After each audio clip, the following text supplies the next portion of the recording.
All right, ladies and gentlemen, welcome to Salsa Kings Live, episode 10. We are pleased to have you on board with us. Salsa Kings Live, episode 10. And I'm hearing myself over here. Hold on one second. We are pleased to.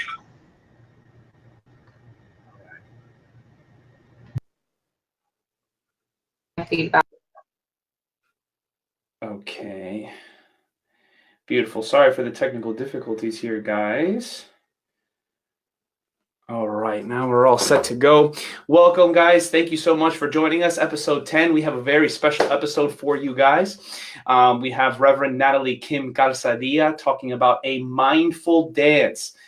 Definitely something that we've been wanting to cover for quite some time now, as far as for kind of what happens in the background and on an energetic level when you're exchanging such awesome time for whether you're social dancing at a studio, whether you're at the club, or whether you're just at a house party, etc., a wedding, and kind of the what happens on an energetic level when you're exchanging energies with your partner, and how music and dance takes it to the next level. As far as for Natalie's credentials is concerned and who she is, I mean, we're going to go into what is it exactly that she's going to be. She's going to further explain, etc. Basically, what qualifies her to talk about this, but she has a master's in business administration at FIU, ordained minister, certified spiritual life coach, Reiki master, certified angel intuitive healer. The list goes on and on. Artist, dancer, Zumba instructor. I mean, she has everything across the board, and definitely a really good friend of mine, and one who is truly committed to really get the message out as far as for raising the vibration of the planet, if you will, and doing it in a bunch of fun and creative and unique ways. Definitely an honor to be a friend of hers, and to know her, and to be a part of what is it that she's doing. But first, I wanted to let you guys know that we are promoting mydanceshirts.com. So if you guys like my shirt or something like it, feel free to go ahead and check out our site. We're going ahead and promoting these as well, as they are really great. They're really comfortable, and they have a bunch of different styles, not just salsa, etc. But go ahead and check it out. Definitely a lot of fun. Men's sizes, women's, and also children's as well. We're also going to be rolling out with long sleeves. We're also going to be rolling out with pop sockets as well. For those of you that don't know, it's kind of like the attachments that go on the back of the phone, with a bunch of different dance themed type of stuff. But without further ado, we're going to go ahead and bring on this monster of a person, and who's really making a difference here. And I'd love to go ahead and bring her on board without further ado. Natalie, let me see if I can get you on here. All right, I think I got you. Hello, Natalie. How are you? Good. How are you? I'm doing well. Okay? Yeah, I hear you perfect. Sorry about some of the technical difficulties here. We actually using a new platform now. I don't know if anybody's going to really notice, but I'm on the right side now instead of the left. We got a bunch of new cool features now, etc., which is great. We're just taking this thing to the next level. We are on episode 10. So Natalie, please, I definitely don't want to eat up any more of the time as I've been blabbering on and on. Please tell us a little bit about yourself, your experience, how you tie into dance, where are you from, etc. I would love for you to go and start explaining that yourself. Sure, absolutely. Well, first of all, thank you for having me here. I really appreciate it. And side note, I want one of those shirts. This is Dance nice. Casino. I'm sorry, I'm Team Casino, not Team LA. I'm old school, so I definitely want my Dance Casino t-shirt. But I guess my background obviously started in dance before it moved more into spirituality. I've been a dancer all my life. When I was a kid, ballet, jazz, tap. When I was a teen, I was in hip hop, and I was on a step team in high school, and that was fun. As an adult, I started teaching salsa. I learned salsa. Salsa kind of changed my life when everybody was clubbing and going to the bar and getting crunk.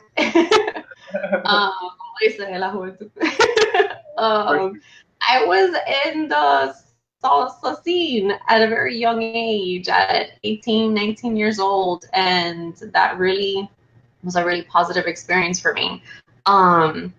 And then we'll talk about later more when we get into like the healing aspect of dancing, about ecstatic dance and what that means to a dancer. And then as far as professionally, went through college, got my degree in my MBA, because I was a very creative person, but I didn't want to be the starving artist.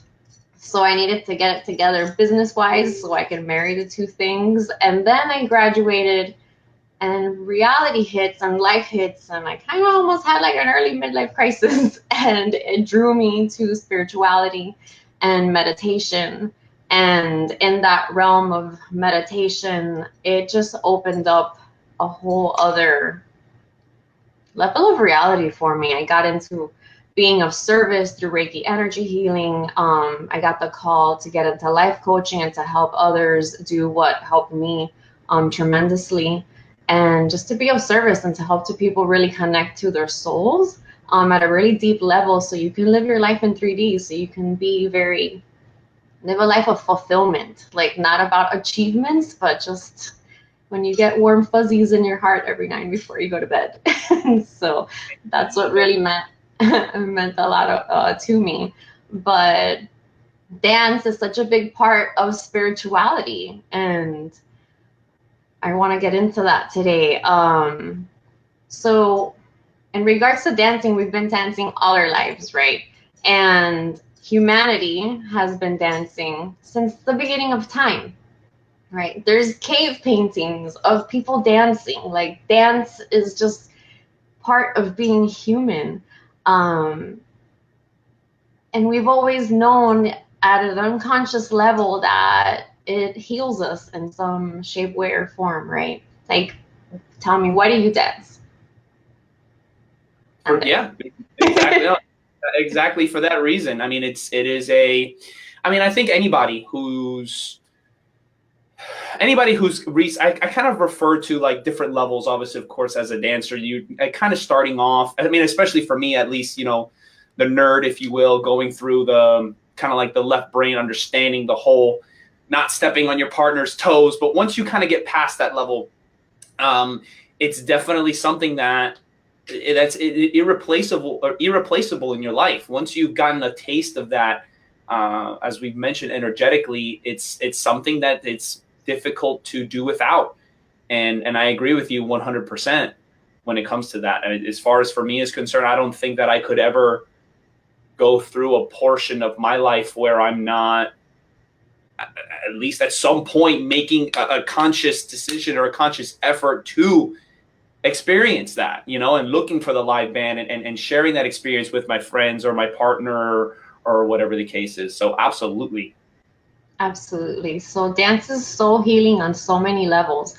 Dance has emotional benefits, it has physical benefits, and spiritual benefits, right? And we're gonna cover a few of those things. We're gonna get into more of the energetics of dance, and what that means is what energy means to a dancer. So our physical energy makeup as spiritual beings having a physical experience. We're not this meat suit that's running around and just kind of is going to stop existing. And it depends on what school of thought you're from, but I'm a firm believer that we're spiritual beings having this very physical experience.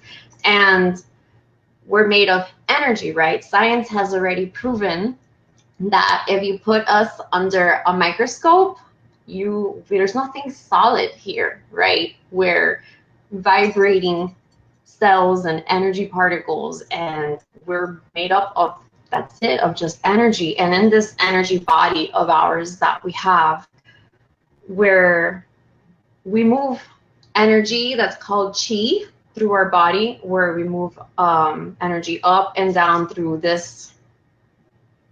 our chakra system, right? And so chakras, people might have heard this idea of what they're called, and these are balls of light, and that go and move up and down our body. And these balls of light are responsible for different functions of our body, energetically, physically, organs, nervous system, all sorts of different things. And we move energy through our body. So for example, like, have you ever woken up and be like, man, I'm in a funk today, right? There's something that's like heavy on me, or I feel stuck like somewhere. And some people even point to it, like, I feel stuck like right here, or in my belly or something. That's also energetic. You're speaking that energy language, and you feel that stagnant energy sometimes. And we also have this energy field, right, that expands. So many people hear the term auras, right? And your aura is your energy can expand outside of your body. And if there's a special type of photography that captures this, that's called Kirlian photography. And it'll show your aura colors and your aura field. And your aura can actually extend about 2 arm lengths out from your body. Like, we're really big balls of light, actually.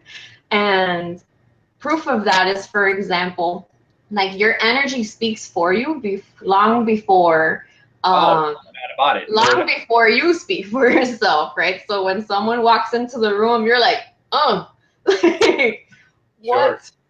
I don't know about that. I'm not sure. It just hits you. And what you felt was your aura touching that person's aura, and you were delivered a message. Interesting. So it's very important to be responsible, or keep in mind that we are energy beings while we're dancing. So as far as like physical and emotional and mental health of dancing, when we have like stuck energy, dance helps you move that through your body and out. So dance therapy. If you don't mind, before we get into that, because I know this is like a lot. Yeah, it's a lot. Sorry, I know we can be here for like a million hours, and I'm trying to pack a lot into a short amount of time. So feel free to like slow me down or ask me to explain. Okay, so let me recap. Let me recap here. Yeah. First of all, Pete, Sam, hi, Marielena. Thank you guys for joining us. Thank you guys for tuning in. Appreciate it. So please feel free, guys. Comment, give us your feedback, etc. I mean, we're going into some pretty deep stuff here, and I think we're only like 10 minutes in. So I think this is gonna get crazy, but I'm down. So Sasha, thanks for the love. I appreciate it. So all right, zooming out for a second. Yeah. We're energy, scientifically proven. We already know about the atom, protons, neutrons, and electrons. That's what everything is made up of. And I think there's some crazy number like 99.9999% of that atom is space. So there's nothing solid, even though we have obviously, of course, our eyes, our sight, our smell, our touch, our feel, etc. There's nothing actually solid about our physical bodies. So when you're talking about that, then we kind of break that down. Okay, now that we've understood that's scientifically proven, not really much necessarily to discuss there, but now it's okay. Now there's a personality to this energy. I think that's what you're talking about, right? That's a host kind of, in this being, yes. Right. So then it's like are you saying it's your feelings that kind of determine this color that this photography is taking that you mentioned already, or? Right. Your emotional state and your thoughts, both of them. So you have like conscious and unconscious thoughts happening, and that kind of determines your energy state. But it's important to be very mindful so you can accept responsibility of your current emotional state before you approach someone in a dance. Gotcha. Because you can emotionally or energetically throw up on that person if you're having a bad day. I think we've all felt that before. Absolutely. I'm sure there's people out there that have danced with people at a club, and you're like, what were they going through? Like, I don't know what was going on, but something was happening, or they were in a bad mood, and then you're dancing as a couple.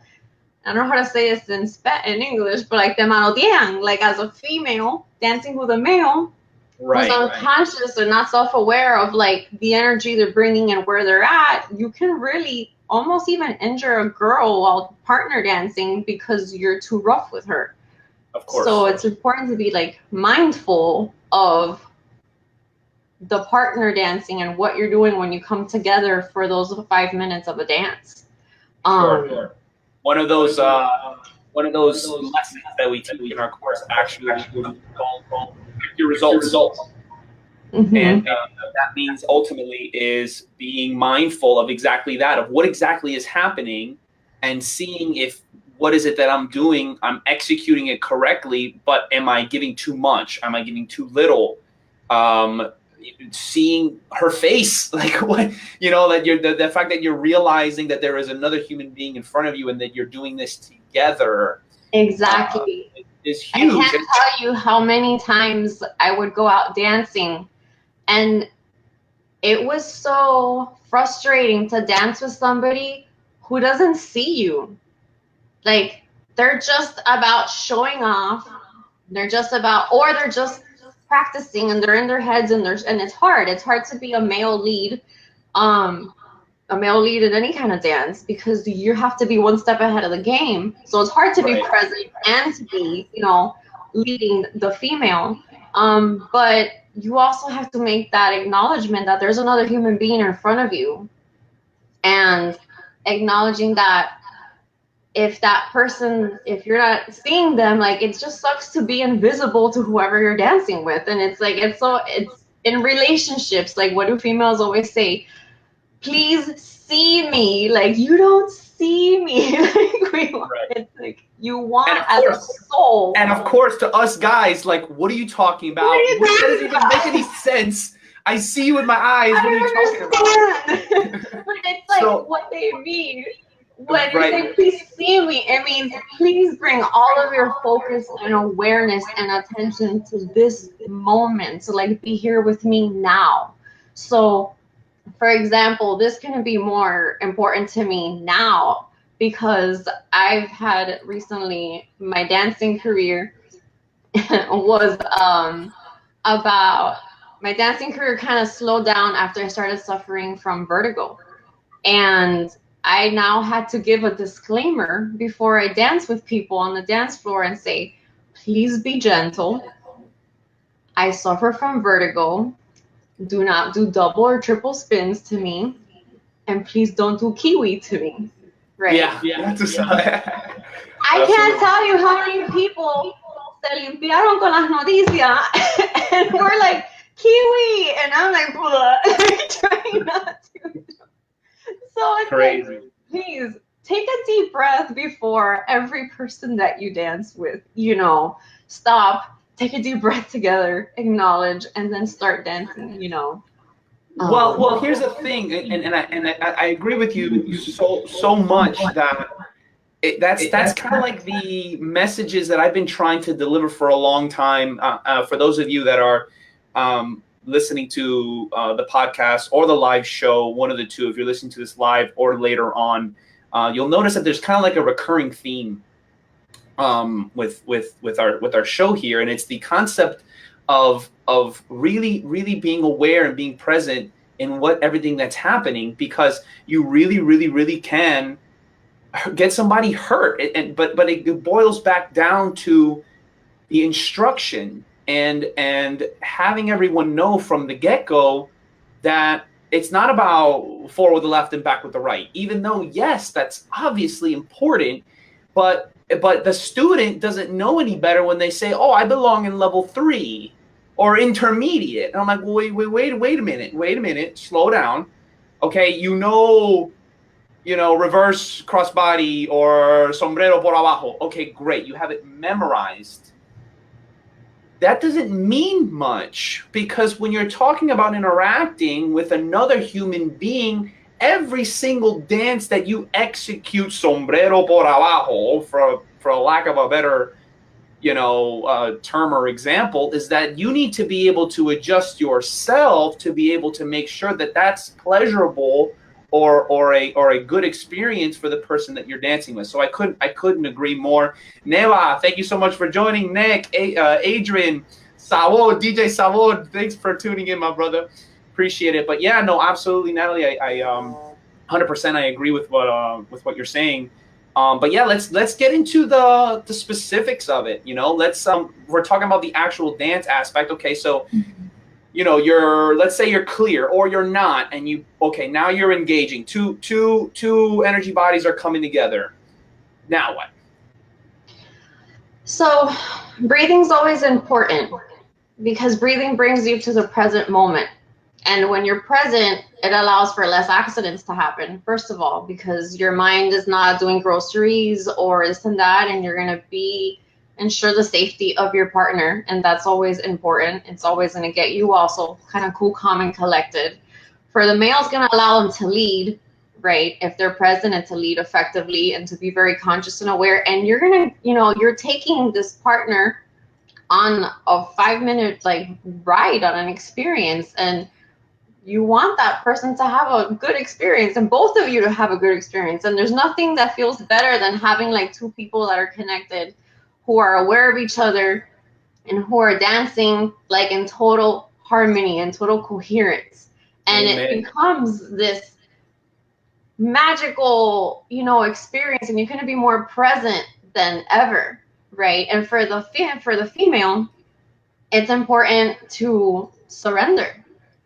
Because that's a big one. That's a big one. It's about to not wanting to lead as a female, because I love my fierce, independent, women that know what they're doing, and they're I got my steps and I got your steps, and bring it, and then they're correcting, and then so what are you doing energetically? You're having an energetic battle with the other person. You can't both lead. You have to be, there has to be a balance, and you will be still strong and fierce if you trust and surrender and allow yourself to follow the lead. Because when you stop and you get into the most divine feminine energy, is being in receptivity, right?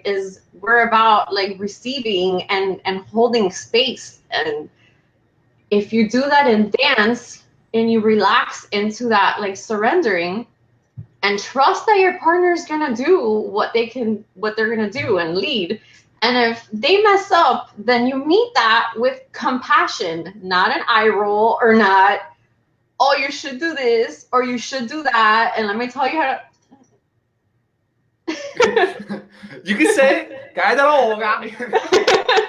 You could say that. You could say that. Be patient. We all were, level 1 beginners at one point, and it's a learning process, and you meet it with compassion, and that reassures your partner while they're dancing with you to be oh, okay, she's not going to chew my head off because I don't know what I'm doing. And we're going to sit here, and she's going to kind of hold space for me while I kind of get it together and figure out, and stop doing 10 sombreros in a row. Yeah. And, but trusting, and things that for females is so hard to be letting go. Not everybody, obviously, I'm overgeneralizing, but in my experience, I'm a very strong personality, and it's hard for me to stop and let go and surrender and allow myself to be led, blah, blah, blah. But a lot of that trust, once you do that and you surrender to that ride for those 5 minutes of the song, it makes it such a better experience. And the thing that it reminds me of so much is I was in this retreat in Sedona, and we had to do this trust exercise where they blindfolded us, and we had to walk, hike through all these, I don't want to say through the woods, there's no woods in Sedona, but through the desert, whatever. And there's rocks, and we had to go up and down and all these crazy terrain, blindfolded, only trusting this person who's literally guiding us with their voice and their hand movements. And it's so much dancing blind, almost as a female, blind. Maybe you should blindfold the women in the class. I don't know, maybe that'll do something as an experience, and allow yourself to be led. And at first, everybody was this, I can't do this. Men, it doesn't matter. It wasn't only females or women. It was men, women. We each had to take turns. And it was nerve-wracking for like the first couple minutes, but after you kind of surrendered and and let go and allowed yourself to have that experience, then I was like, oh my God, take me wherever you want. And I was like, people should take me on walks all the time. I don't want to I'm just thinking, oh, what? This is the best thing ever. And it reminds me, like, that's how I feel when I'm dancing and partner dancing, that I surrender and I'm like, okay, take me on this like amazing ride. I trust you and let's do this. And it just allows like a much better like energy flow in partner dancing. Let me interrupt you there and kind of add on the, like, I guess the male portion of that, the understanding that the men or the leads need to understand that the ideal dance is where the follow is 100% surrendering and letting go, because the flip side to that is that a lot of leads are assuming that the lady is going to do stuff for it, like or doing what they feel is their part. Their part is, as you mentioned, the surrendering aspect, to allow the job of the lead to be as effective as possible. So, gentlemen or leads, it's super important that you understand that she is surrendering to you. So you need to take care of her 150%. Right? So because if you want her to surrender, then you need to take control. And not only is it taking control, but it's taking control to a point where she feels safe. And that obviously there's a lot to that. I'm not saying that that's easy. And I know that you're not saying that the surrendering is easy. I tell my ladies all the time, that's like vulnerabilities involved, trust, vulnerability. Like there's all these emotional things that people don't even know that are happening, consciously. And it's a lot to let go. But once we're there, yes, like for the male, we can't let go until we feel safe.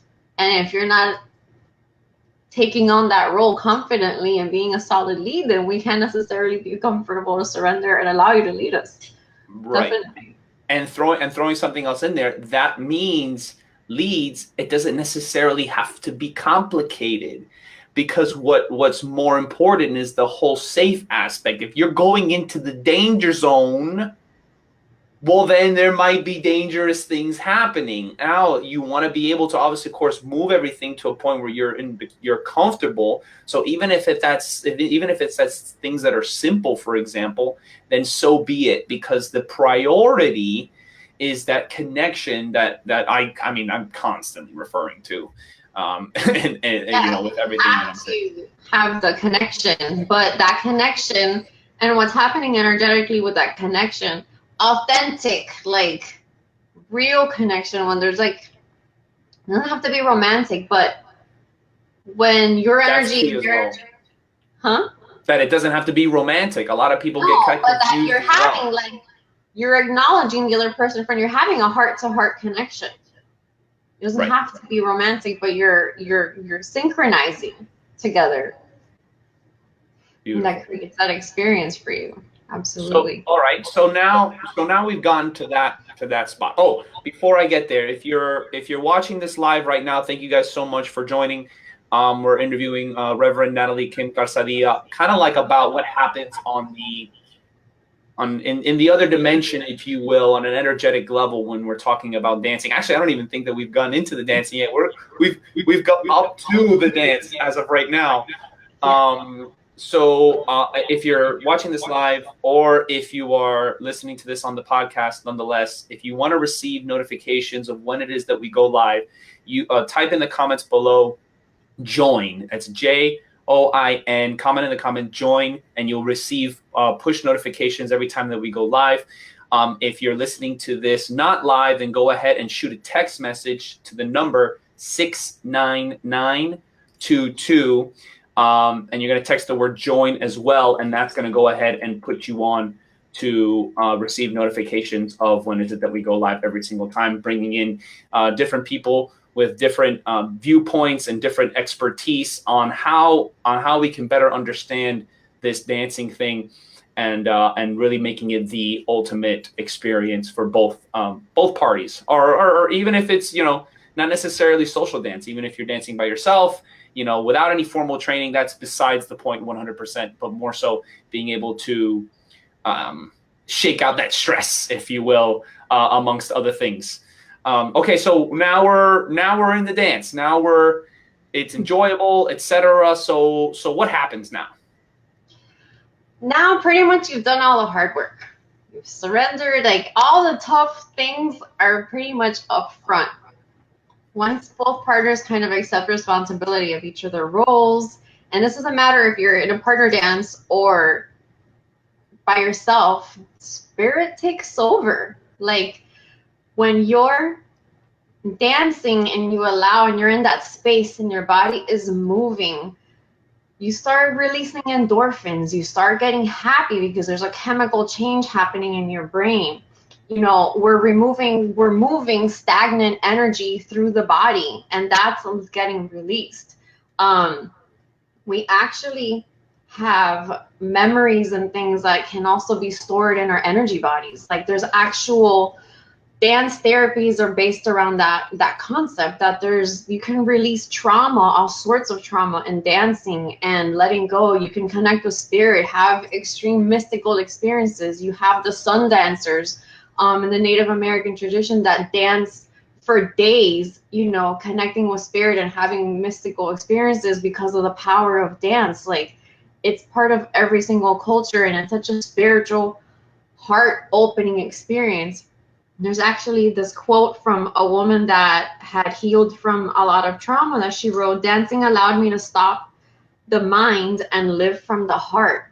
And so for a lot of people who maybe, you know, regular therapy hasn't been successful for them, dance provides like a whole other vocabulary of allowing things out to express itself. Even if you don't have the words, just dancing is so therapeutic. It creates this, it just releases things on things in ways that we can't even explain. And in this energy field of ours, we can have stagnant energy from depression, from anxiety. You know, so much of our society has anxiety. I don't mean for that to rhyme, but and movement, any movement, that doesn't have to be like about partner dancing, but you go into this experience of letting go and de-stressing and releasing this wonderful cocktail of chemicals from the brain that creates all this joy and happiness. You're in the moment. For me, the most mystical, the most magical present moments I've ever had in my life were dancing casino in front of a live timba band. Like, before I got into the whole spiritual bandwagon, like, my church was mojitos. Yes, awesome. Before, you know, I was like diehard mojitos fan, and yeah, I could be a little, you know, but I didn't care. Like, I was there for the music, and I was too lazy to drive to the beach or anywhere else. Why? Yeah. But that, like, I lived. That was my church, for being able to just go and be in front of those timba bands and feel that in my blood. And that was when I danced the best, and it was just on a whole other level.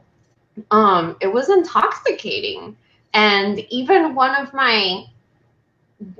the mystical experiences I've had was, and it cracks me up because it was at mojitos of all places.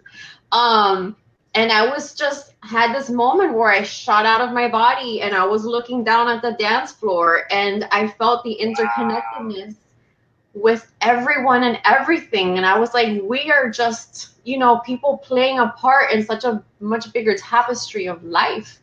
Wow. And it was just like this expansive awareness, like one with the creator almost. And then I shot back into my body, and I was back.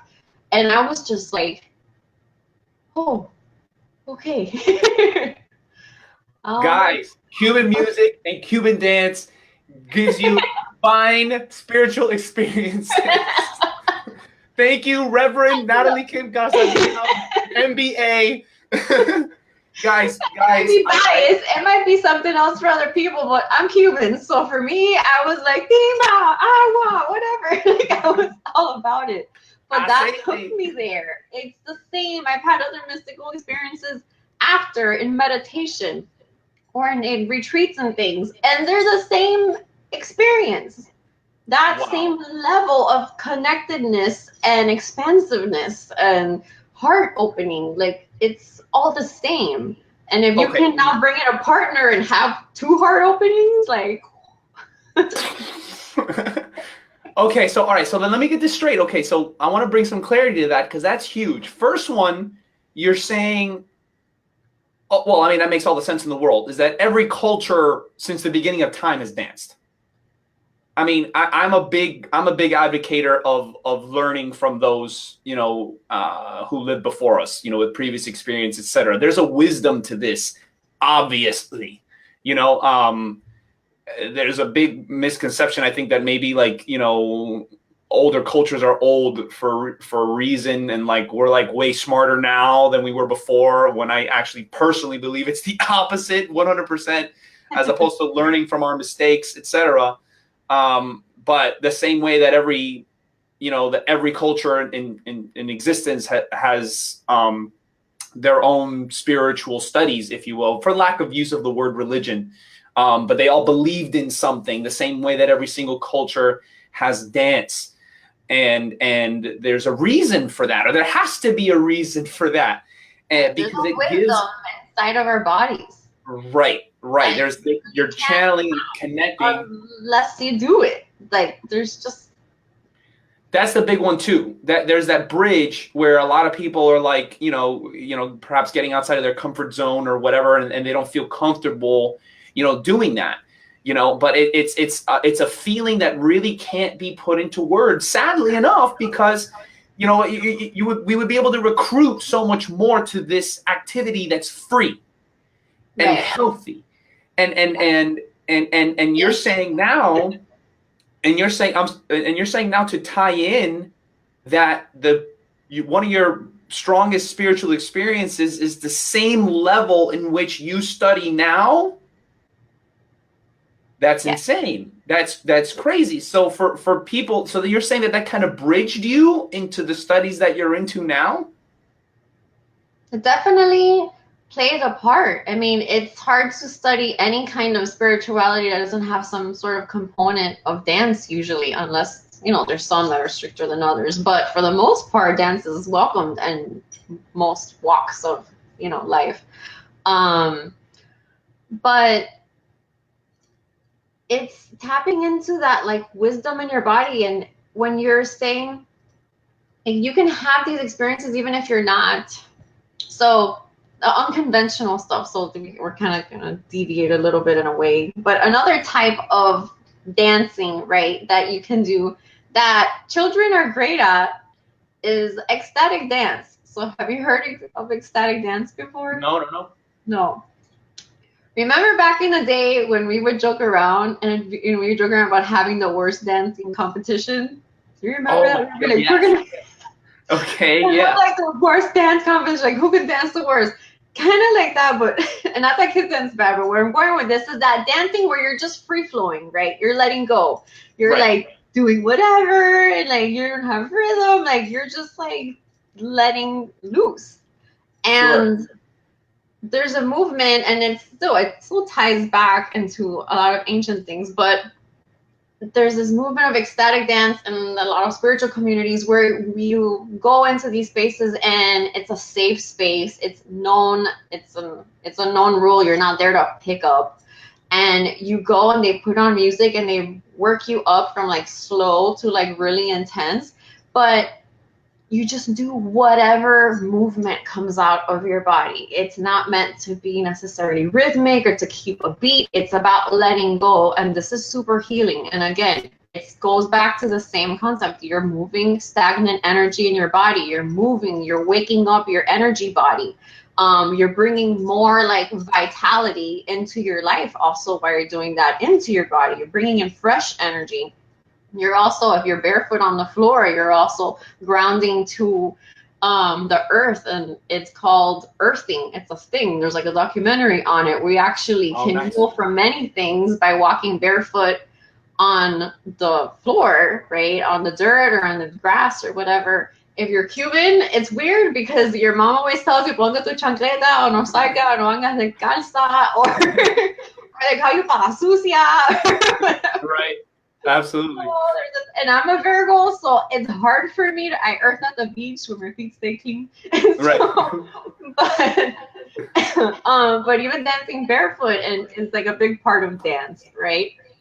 But there's just so much going on in the ecstatic dance movement that's really healthy for you. Again, you're moving, and the idea. And when I was introduced to this, I didn't know what this was. So I go to this. Again, I'm at another retreat, and they put on music, and they're like, dance, dance. And we're like, okay. And they got mad at me because I was dancing on beat. And I'm just like, what do you mean? I'm like, but I've got rhythm, I'm sorry.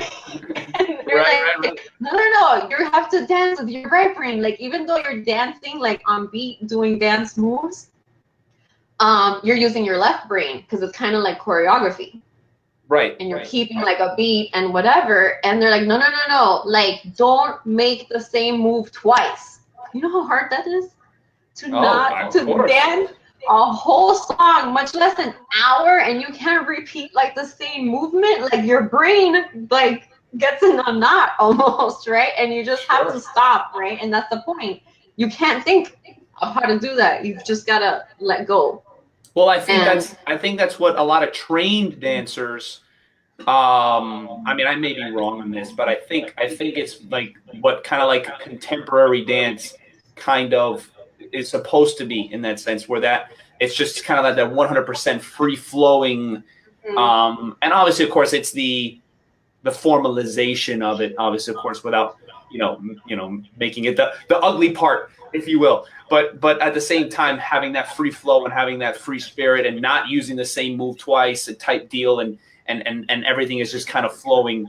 Exactly. That flow state happens on that right side of the brain when you're connecting to your creativity, right? And it's just all creative, and you're getting out of that linear left brain. And in that flow state is where a lot of those mystical experiences or heart openings or connections happen in that state of using that side of the brain. So dance is good in so many ways, like partner dancing by yourself. You have the ecstatic dance, just putting on the music and dancing by yourself at home. Like, it's funny for me, I'm so used to choreography that I do struggle with letting loose, like in an ecstatic dance. Especially, you would think I would dance by myself all the time in my house, but I don't. I notice that I'm comfortable in choreography or just in partner dance where I'm being led. But I have to remind myself, like, how therapeutic putting on whatever music and just letting loose in your house can be so healing for depression, for anxiety, for even a headache, for, anything that's going on. It's just so good to balance. And even jumping up and down, like, clears your lymph nodes and all sorts of things. Like, it's really, really, really healthy for you. And we kind of went at this backwards in the way I kind of did the agenda. We jumped to all the exciting, I jumped into the exciting stuff. And so I wanted to back it up for a second and just list like the physical benefits, like very simple physical benefits of dance in general. Cardiovascular health, bone strength, balance, flexibility. This I recently found out it lowers the risk of dementia because it's forcing you to use your intellectual and social parts of your brain, I guess. Like, you have to do social interaction and then the intellectual side of like the dance, and it's just using so many things that it actually can help like lower the risk of developing dementia, which I think is fantastic. Your body alignment, it enhances your mood, obviously, and boosts your confidence. Like, so many just normal things. Like, you can leave all the woo-woo stuff out of this. And the physical, all the physical things, benefits in of itself, it's worth it. Absolutely. For those of you that are just joining us, thank you so much. Pops, how you doing, Pops? Amos, thank you for joining us. Jeanette, Manny, Will, Thank you guys for joining in. We're having a discussion here with Reverend Natalie Kim Calzadilla here, MBA. Kind of like both. What we just finished talking about is not only the energetic benefits, but also obviously, of course, well, more of what everybody's aware of is the physical benefits as well when it comes to just moving your body. Just that alone, whether it be by yourself, whether it be as a couple, whatever the case is, but taking it back to older cultures, that since the beginning of time, this has always been an advocated activity, if you will, due to the wisdom that you're able to receive from yourself and the healing powers of that. So thank you guys for joining in. We appreciate that for sure. So, okay, so Nat, so we have an experience where you're with someone or not, you're able to, aside from the obvious stuff, release stress. And we're talking about reducing dementia. We're talking about, and I think there's even memory and all that kinds of stuff too, as far as for those kinds of benefits as well. And obviously, all really, really, really important stuff. And the feeling that unfortunately cannot be described aside from the benefits. Let's say there's so many people that don't even care about their health and whatever, and I just wanted to feel good. Well, then this provides that too. And we had just discussed, for those of you that are just hopping on, that Natalie had one of her biggest out of body experiences, spiritual moments, dancing to a live timba band at Mojitos. Go figure. Of all places, which is wonderful, and that's just music to my ears, obviously. And so that's wonderful, guys. So please don't take this lightly, especially here in this country. If you're listening in the United States, or if you're some of our followers from South America, etc.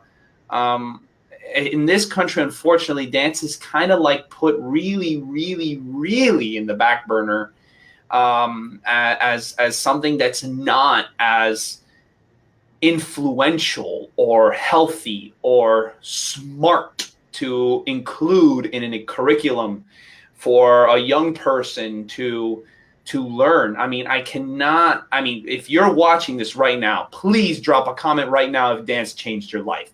Give me a thumbs up, give me a heart, tell me, convince me right now that I'm wrong, that dance did not completely change your life, because I know that it did for me. The wisdom that I was able to come across, I started when I was 16 years old.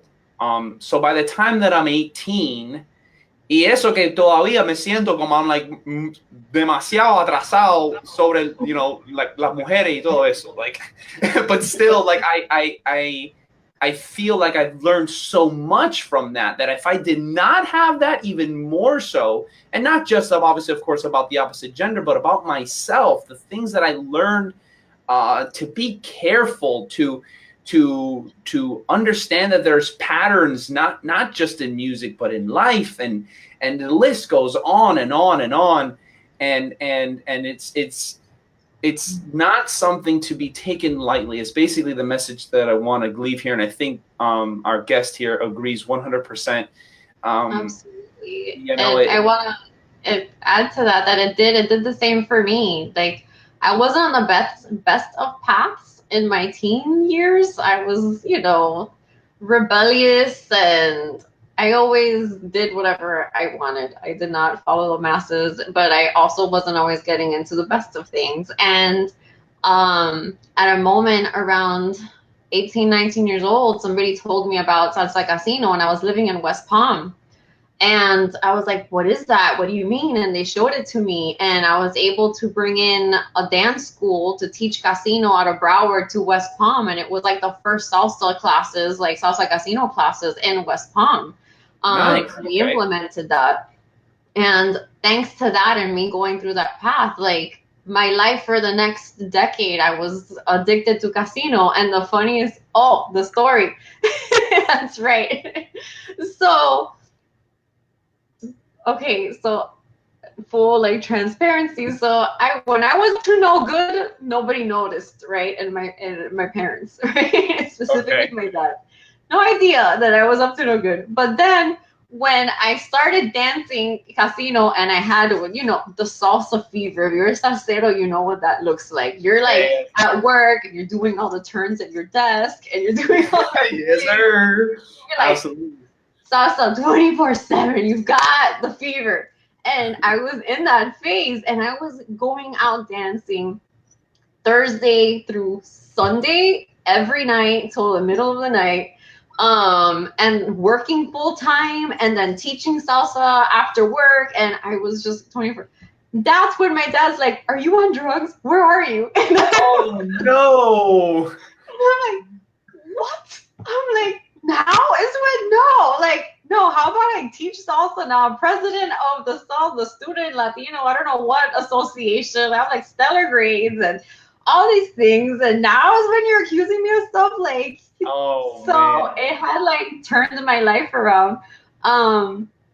And the next decade, everyone's going out and, you know, getting drunk at the club. And it saved, and when I say it saved me, I wasn't like suffering from any major issues, but I had something productive to do. Like I was adding so much value to my life by being in this community of dancers that nobody drank. That was the best part. Like nobody drank because you can't really dance very good if you're shit-faced as a female or a male.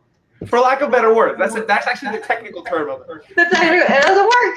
You can't kill it in any of that. You know, you can maybe with a couple of drinks, but nothing more than that. And so it was a very safe like environment, also energetically in that sense. That there wasn't that energy of alcohol. So yeah, that's kind of like how it helped me to, you know, get into the world of dance. There's just so many ways that it can affect your life. And even so I teach Zumba and I need to put the Zumba plug. Okay. A great example of how dance has transformed the world is look at how Zumba has taken over the planet. There's a million fitness modalities, right? And the one that is everywhere, has penetrated every tiny village in the remote places of the universe is Zumba. Like, why? Because it's just dancing and we're having a good time together and we're moving our bodies, right? There's something to this. Dancing is so healing and it just changes lives, no matter if it's salsa or if it's bachata or you're ecstatic dancing in groups or by yourself or fitness. It's just so therapeutic. It's a necessity in life. And you don't have to be good at it. That's the other thing. Like, oh, I don't dance. No, if you walk, you dance. You know, absolutely. That's it. It doesn't matter if you're dancing good or you're dancing bad. The point is that you let go and you let energy move through you and you just have a good time, whether you look good or you don't look good. Just absolutely surrender. 100%. And it's so crazy. Every single time I hop on here, the time goes by so quick. We've already been on here, I think, like over 50 minutes already. It's insane. Oh, nice. But Natalie, thank you so much for absolutely everything. Thank you so much for your wisdom. Much appreciated. And for as I mentioned to you, for those of you that are watching on, Tanya, thank you so much for joining in. Natalie has her own brand as well, so I would definitely like to, if you don't mind, I would like to plug you, Natalie, and your brand. She has actually, you know what? Why don't you go ahead and talk to us about it? What is it that you're doing with your brand, etc., and reaching the kids and so on and so forth? Okay, so lots of things going on. I have a mindfulness brand where I've created a series of characters. Lots of them are like cute animals that have been transformed into like a unicorn version of these animals, and that's to reach like the masses. Like my goal is to be like the spiritual Hello Kitty, right, where I can penetrate every part of America and maybe the globe with these characters that are doing things like meditating and dance and things like that to get people talking about mindfulness and spirituality, right? but also I'm Cuban, so I have like Cuban products also that they're kind of an offshoot, and I can't help making them. Like they usually end up being like funny gifts, and then it turns into something. One of them are Unicorn de Pojo, which is like a body glitter to eliminate negative energy. Nice. And then the other one is some Cuban. Obviously, I love Cuban coffee, and we make those in the traditional cafetera, right? The little silver cafeteras. Well, I made a unicorn cafetera. Oh my God. We just finished a big giveaway with Café La Llave and Imusa, raffling these off on my Instagram. So you can follow me on Instagram and find out more about that. But these are on my website. There's a waiting list right now. I'm sorry. Can you show that again? Look at the little face on there. It's got a. Hold on. Is that whole? Oh, it's got a. Oh my gosh. And then depending on your mood, you can go ahead and flip the thing around. Is the top? Oh my God. Yeah, it's usable. Yeah, it's usable. This is heat proof. This is fine. And then you just can't like scrub the face too hard because her face will fall off. So don't do that. Sure. But it'll sustain the heat and everything. Huh? It'll sustain the heat and everything. Oh yeah, the heat is fine. Gotcha. You just can't go with a knife and scratch it. Right, like don't use a Brillo pad on the face because it's hand painted at the end of the day. Yeah. I'd have to get paint it and then cure the paint on there somehow. So no, but a lot of people. There's also a tiny one. The best seller is like the mini one, for decoration. But there's a waiting list for that now.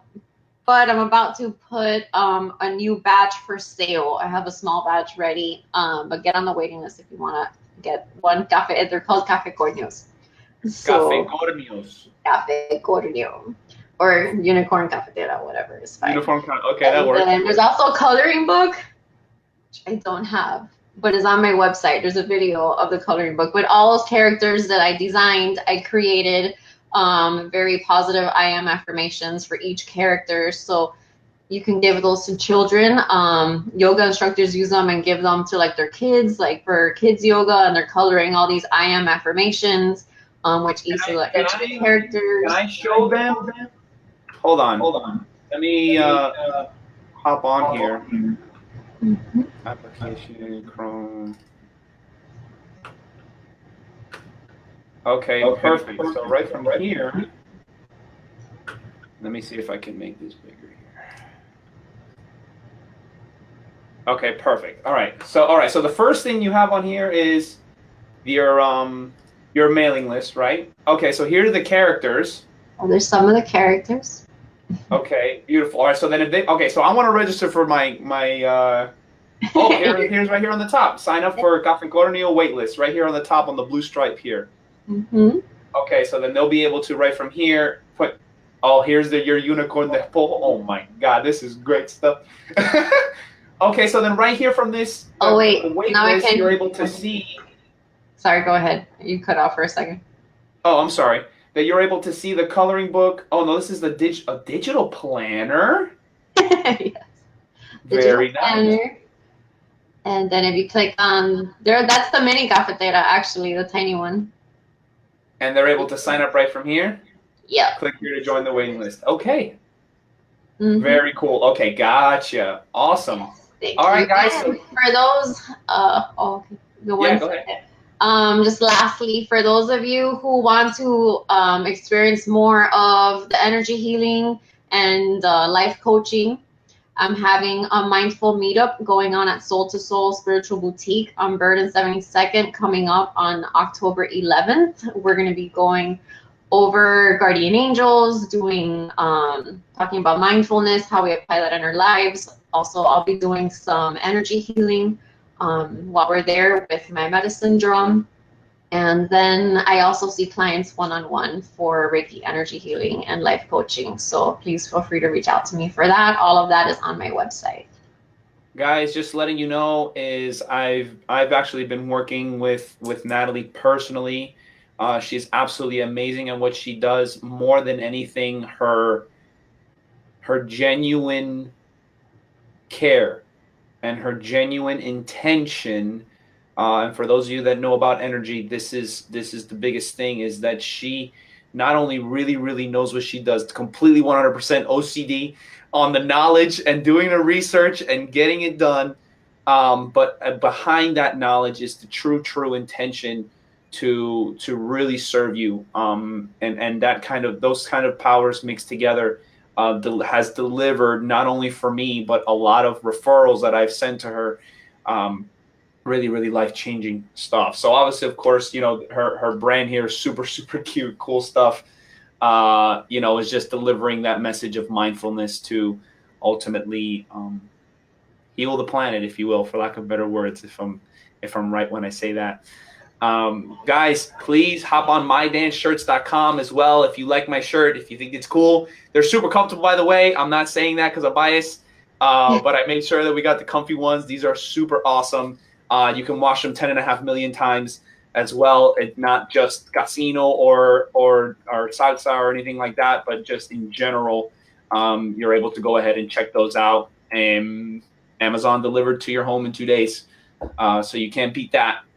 And you go around repping your dance that allowed you to go ahead and have that awareness and mindfulness. Even your shirt that says like casino gave me a spiritual experience or something like that. Boom, we can make that happen. With that said, Natalie, please, we definitely want to go ahead and thank you for your time. And at the same time, hop on there as well. If you want this one, we're willing to give you one for free for your time. So thank you for that. Go ahead and hop on there, pick the one that you like, and we'll go ahead and get that out to you. All right. So everyone else, check out Natalie's website, natalieonelove.com, and you'll be able to see all the awesome stuff that she has. Sign up for her waiting list. That Café Corneo, I'm sure, delivers amazingly spiritual coffee. Thank you so much for having me, Andres. It's been great to be on here and sharing this time with you. I really appreciate it, and I'm glad that we've jumped together and to spread this message about mindfulness and dance and how healing it is. So thank you, Natalie. Absolute pleasure, and we'll be in touch. Thank you guys so much, and we'll see you next week. Bye-bye.